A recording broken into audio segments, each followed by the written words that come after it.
What's up, guys? Welcome to Daily Dose of Reddit. This is your host, Zach, and today's subreddit is r/ChoosingBeggars. Alright, this story's called I Am Too Snobbish to Be Called Monsieur, but Not Too Snobbish to Register with Unemployment Agency and Apply for Unemployment Benefits.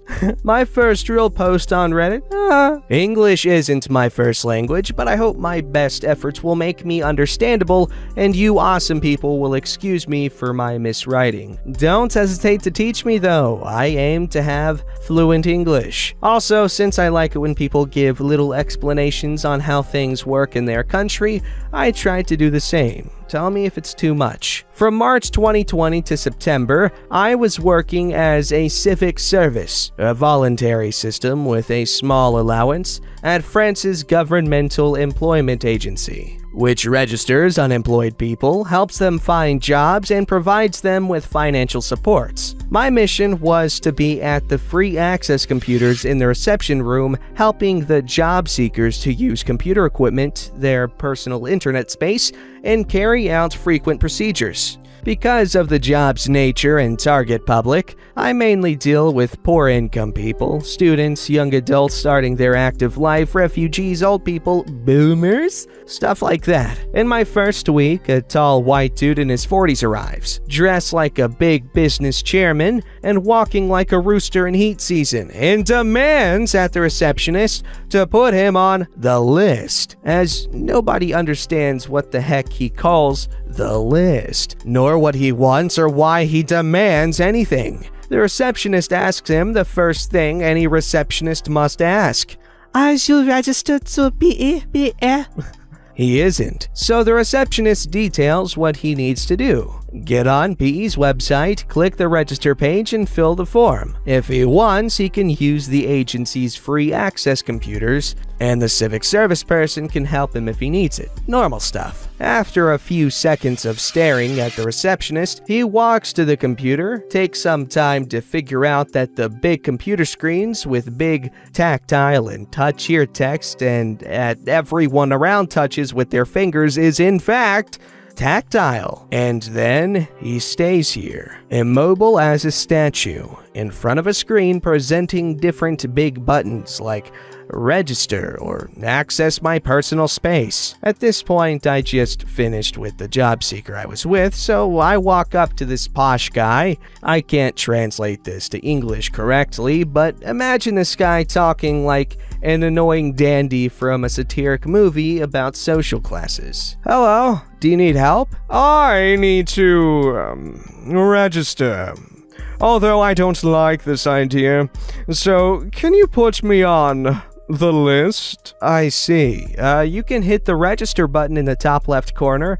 This will open the registration form. He proceeds to hit the button. The form opens. There's a preliminary page where you must answer a few questions. Nothing fancy when explained in simple words. Are you available for searching for a job right now or not? Do you receive unemployment allowances from another EU country or not? Are you under professional reintegration contract or not? Have you ever been registered at PE? Posh guy is obviously annoyed by those questions, but I explained to him that these questions allow the site to know if you can be registered and which form you need. Here comes the first page of the form. The classic everyone sees for anything requiring a minimum of legal and civil info. Name, family name, birth date and place, nationality, residence permit number if foreign, social security number, contact info, postal address, blah blah blah. Nothing new for that kind of service. But he stops at the first element. You must choose if you must be referred to as Monsieur or Madame. A little French language course might be needed here. Those are just formal French words any formal or legal text or person uses to refer to anyone.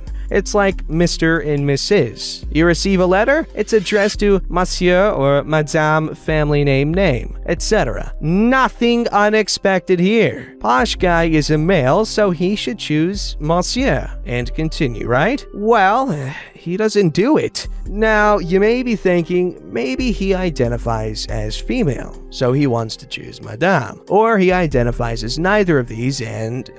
No. Can I have something different from monsieur? Sorry? Allow me to express myself better.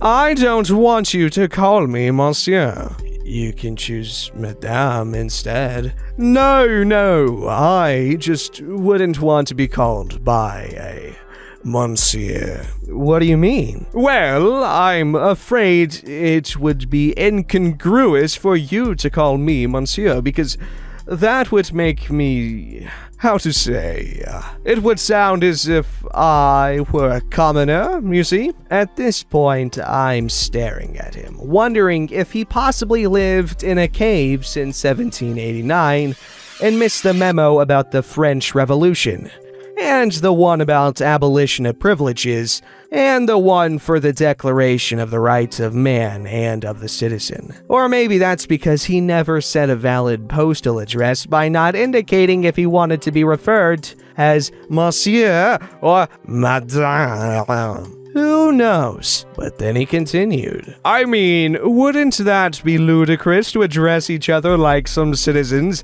as if we were back in post-revolution? So I guess he missed no memo, apart from how people address each other for the past 2 centuries. After making clear that no, you can't be addressed by any other words other than monsieur or madame, he reluctantly proceeds to choose monsieur, as any damn French person does, and fills a few other elements. About halfway through the first page, with just basic civil info to provide. So you will add me to the list after I complete this page? I'm not sure which list you refer to, but no, there's a few more pages to fill up after that one. What do you mean? Well, after that one, we will have to create you a username and password since it's the first time you register at PE. Then we will need to detail your past 5 years of work, education, sick leave, paid days off. Then indicate if and how you have allowances from other systems like parental support, disabled workers, if you've been domiciled abroad in the past economic year, and finally detail what you're searching for in a job. And there's a final multiple choice questionnaire to help us know exactly what you need from us and how we can help you in any way. Posh Guy is getting all offended and annoyed. Wait. You're just supposed to put me on the list. Nothing else. Which list are you talking about? Well, the list. List of what? The list of people you owe money. Why would we owe you money? Because I do not work. I don't need it, never had, and never will. Sir, being unemployed alone doesn't grant you any allowance. In fact, it is the accumulation of your contributions to the unemployment fund via your income from your previous professional activities that entitles you to get PE's allowance. If you have never worked in your life, you won't be granted any of PE's allowances. But if you need allowances to get through your life, you can contact the CAF, or it's the Family Allowance Fund, as they can grant you the minimal allowance if you're denied here. You'll just need to provide proof that you have been denied all allowances here, as well as any other form of revenue elsewhere, basically. He didn't like this idea and went off. Some people despise being under RSA because for some people, it really is the very last thing you can get. Usually, refugees and families in need are happy to be granted that, but Posh Guy who can't bear to be called monsieur? Though, how can he be so over his head but still walk in the damn National Unemployment Agency to beg for money? This, I don't know, but it always makes a funny story to tell. I hope you enjoyed it. See, that is a pretty choosing beggar. Like, what? I thought monsieur was fancy, but then again, to me as an uncivilized American, anything French sounds fancy to me. It's because y'all add like a whole bunch of unnecessary syllables, and there's also lots of throatiness to it. Sounds fancy. Alright, this story's called Sure, I'll Give You a Lift While You're Looking for a Car. 1 year later. So this is my partner's cousin. He had just turned 18 and got an office job straight out of college. Similar times to me, and sort of on my way to work. I take about a 10 to 15 minute detour to pick him up and drop him off. His mother asked him if I could give him a lift to work and back since she works late. I said it was fine. It's nice that he's finally got a job. To start off with, he was good, punctual, was always waiting outside his house and work when I got there. Smooth transition. Then, after about 8 months of doing it, he got a bit sloppy. Started getting up late, not telling me he's got a lift home with someone else he works with while I'm outside his office. Not all the time, but about once or twice a week. I pulled him up on it. He was a bit defensive about it, but eventually apologized and he started being good again.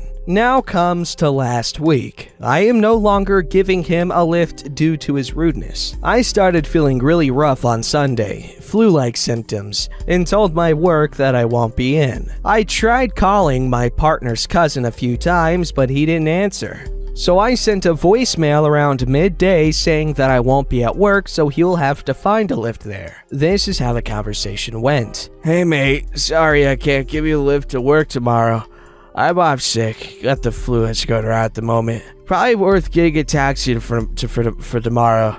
I'll keep you updated about the rest of the week. Cheers. Bye. I got no reply for the rest of Sunday, so I assumed he must have sorted something out. But I wake up at 8 a.m. on Monday morning to 6 missed calls and 2 voicemails. Where are you? I'm standing outside and you're 20 minutes late. I didn't get to work today. It's a big meeting. Hello? Pick up your damn phone. Where are you? I can't be late today. After I heard those, I was a bit annoyed, but rang him back straight away, sounding like the Grudge with a super sore throat. Hey mate, sorry I was asleep.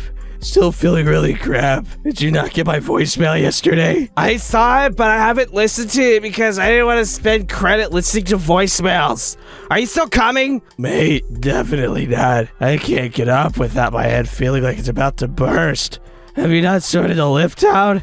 What am I supposed to do then? How am I getting to work? You can call a taxi. How did you get there before when I've been off on holiday? I'm not paying money to get to work. It makes no sense to spend money to earn money. How do you think everyone else gets to work then? I was chuckling a bit at this, shocked that he said that. How did you get to work when I'm not working before? I tell people in advance when you're letting me down so that they can help. What do you mean letting you down? I have holidays like everyone else, just like you did a few weeks ago. Whatever. Can you call a taxi up for me? A fast one, because I need to be at work in 20 minutes. Are you serious? Call your own taxi up. I'm not your parent. So are you gonna send me money for it then? I shouldn't have to pay for a taxi when you should be the one taking me to work for free. What? No, you're 19, not 12. I've been nice enough to give you a free lift to work this long. You don't even pay for rent at your parents' house, and you've not even mentioned about your car search for ages. I'm going back to bed. You need to sort this out. He started to get angry down the phone, but I hung up. He tried ringing me again, but I put my phone on silent. I wasn't in the mood to argue with him. Thankfully, my partner was livid at the situation and had a chat with his mom about it, who apparently had been giving cousin £10 a week to give to me for giving him a lift. He's been pocketing it this whole time. It's been a week later, and I've yet to receive an apology or text from cousin. Hopefully he will sometime. Okay, so I'm assuming it takes place over the course of a year. Dude, that means that's like at least 500 pounds he missed out on. All I know is that kid was an ungrateful punkaroni. Alright, this story's called Aunt Wants Free Art 'Cause Family. I'm a 15-year-old female and I've started selling digital art commissions in July. My aunt knew about it from my dad and the conversation went like that. I heard you're accepting art commissions. Yeah, it's going good so far. I've sold X commissions already. Oh, that's cool. Congrats.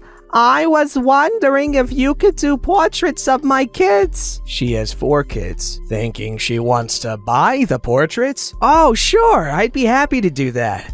Would you like separate paintings of each of them or one with all of them? Do you have a picture in mind? I would love a family portrait, actually, if you can do that. Here's some pics I have in mind. She shows me the pics, which are full body total of 6 people. Oh, these are awesome and really good references. That'll be $65. I usually charge $40 for one full body portrait. I do digital realism, but because she's my aunt and I know they don't currently have a good financial situation, I lowered the price from what would be around $220 to $240 to $65. And this is her response. Her facial expression turns nasty. What do you mean $65? You mean it's not a gift? Oh, I thought you wanted to support me by commissioning me. Well, I don't think I'll have time for a free painting of 6 people. Maybe later on. I'm sorry. Oh, wow. So you're doing paintings for strangers, but you don't want to do a painting for your auntie? It's great practice for you after all, if anything. You're the one who has to ask my permission to draw my family. I'm so disappointed your dad never taught you to respect adults. Then she went out of my room and slammed the door. But, me being me, I got really mad and got out of the room after her. Look, I don't think I'll ever actually end up doing anything free for you. Also, if anything, you are the one being disrespectful for my work, and your work isn't even that good. Now stop being rude and go to your room. You are not gonna tell me what to do in my parents' house. And you better watch your own manners before picking on somebody else's. She got red as if she was going to explode. Then Dad came and found the situation hilarious, but still got mad at me because he agreed that I was being disrespectful. Honestly, whatever. We got some r/ChoosingBeggars content out of this. Yikes, that is just a situation that would not be fun to be in, I think, in my opinion, probably. But that's cool, starting a little business at that age. I hope it grows up, I hope you're successful, and I hope you make hella, money.